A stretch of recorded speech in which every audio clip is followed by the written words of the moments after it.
Welcome back to the program. We live in a brave new world with this artificial intelligence taking over everything, taking over building, manufacturing, surgery, driving. What hasn't it taken over yet? Military capabilities, of course, right?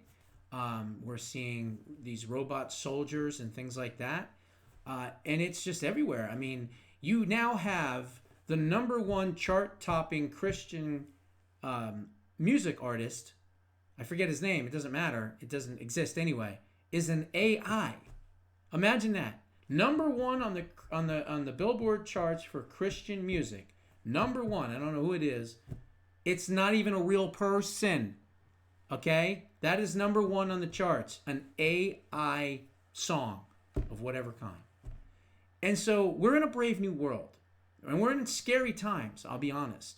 You know, these are things that when we watched movies or we watched Star Trek and things like that many, many years ago, we were like, wow, that's really out there. We're not going to have a society with flying cars and all these weird human slash robot people walking around and everything else. We're getting closer and closer and closer to that. That's the sad reality. And because of that, it's going to change financially and economically what this country is even going to look like. I mean, we may recover in this economy and we may go into what's known as a golden age. And we may have the greatest economy for the next 3 years. But what happens when they've built out all these AI data centers? What happens when AI is now taking over every single industry? Are we still going to have a great economy? Now, of course, the Trump administration swears by it. They say that, yes, we will. We'll have different types of jobs, but we'll still have jobs. Well, according to what I'm about to read to you, I'm not exactly sure that that is indeed the case. AI jobs, I hope you're sitting down for this, could replace more than half of every single American job. Let me repeat that. AI could replace over 50% of every job. McKinsey report finds that with today's technology, artificial intelligent agents and robots are ready to automate about 57% of work hours and jobs in the United States. Over half of American jobs could be replaced by artificial intelligence, according to a report by McKinsey Global Institute. The American consultancy's analysis found that robots and AI agents could automate more than half of U.S. work hours, both mental and cognitive, using technology that is available right now today if companies redesigned how they did things. Now think about it. A lot of these fast food places are already replacing people, right? They don't call in sick. They don't smoke on their breaks. They don't log in late. They don't do whatever. And so these companies are eliminating these people, many of them lazy. Let's face it, the younger generations are very lazy. They don't want to work. It's because they've never had to work for anything, and because they have been subjected to technology that's made their lives easier. So how dare you want me to flip burgers and fries? I'm not coming in today. I've got a stomach ache or whatever it might be. I went out and partied last night. AI doesn't call out. AI shows up, AI does the job. And so for businesses, a lot of it is proficiency and efficiency. And if they can, eliminate healthcare coverage, bullshit, all these different people from working for them, and they can be efficient and proficient and be more productive and create more product or services, a lot of these businesses are going to be doing it, folks. A lot of them are going to be doing it. So then it says this: most of the roles at risk, over 40%, involve the kinds of drafting, processing of information, and routine reasoning that AI agents can already do. Hiring is slowing in some such jobs, such as among paralegals, for instance, or administrative and office support workers, and even programmers that researchers have found. So even Silicon Valley is being affected because they're creating AI programs, the big ones like Zuckerberg and the rest of them. They're creating these new AI programs to pretty much eliminate coders and eliminate analysts and eliminate engineers and all those things and the people that worked on computers. So even Silicon Valley is going to be affected. And then it says, similarly, dangerous physical jobs in warehouses or operating machines are most likely to be replaced by robots.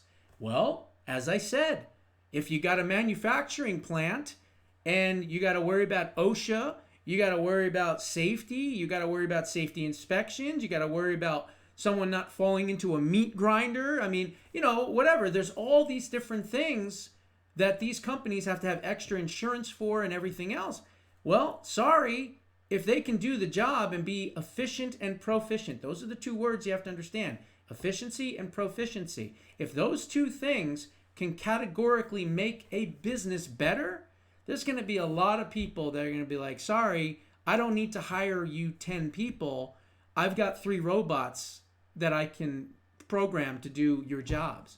And that indeed is the scary part of artificial intelligence.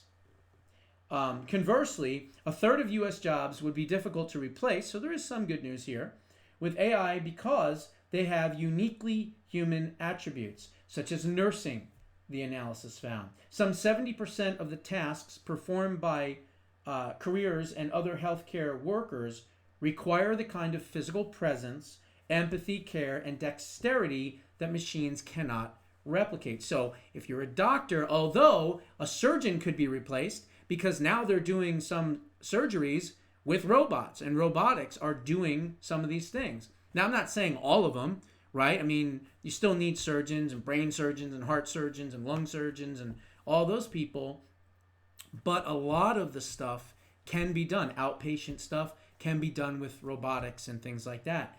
But nurses and things like that obviously are going to be a little bit harder to replace and replicate. Building, maintenance, and repair work, which demands flexibility, judgment, and thinking on the job, often in unpredictable environments, is similarly unlikely to be automated.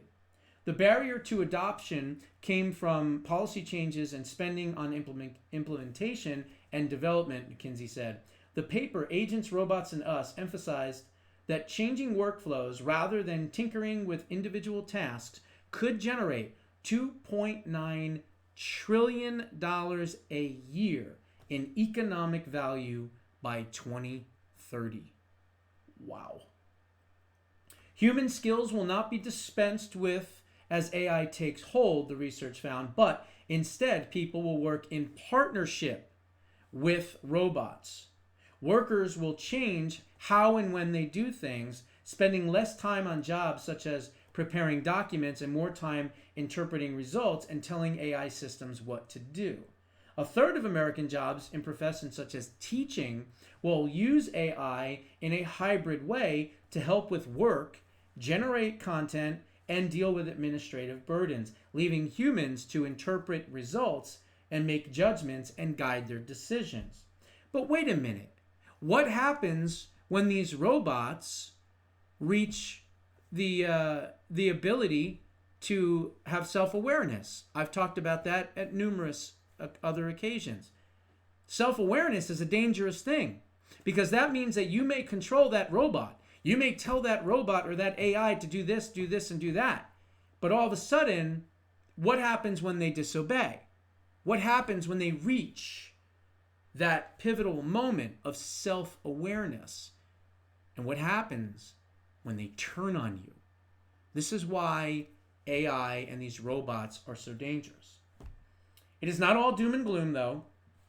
Researchers argue that the rise of AI was creating a wave of new roles, from product managers who coordinate AI systems to people who ensure safety, because artificial intelligence still depends, at least for now, on humans to supervise, tune, test, and physically support the systems that make it run. Over the past few years, companies and governments have been trying to harness AI to increase efficiency and productivity. Well, there you go. You have at least one of the words. Productivity, proficiency, they're pretty much the same thing. Efficiency, proficiency. Some organizations have started to report a positive impact on their bottom line and a need for fewer workers. Exactly what I just said. Business owners, they want to make more money, and if they can make more money and not have as much overhead, guess what? If you don't have a skill set that can't be replaced with AI, you are shit out of luck in the new economy, in the new golden age of whatever this monstrosity may look like in the future. So just bringing this to your attention because if you're in a job that could be replaced with AI, perhaps you may want to get into another line of work. I don't want to see anyone lose their job. I love what I do. You know, I don't necessarily quote unquote work. I do media, I do interviews, and of course I do my show each and every day for all of you. I have my own risks, trust me, I do. And of course the censorship sucks, obviously, but I wouldn't change it for anything. And, it's one of those things where find something you're good at, be the best at it, and make sure that you're not replaceable, especially not with a robot or an artificial intelligence. Those are my thoughts. What are yours? Put them down in the comments below. We'll see you in the next one.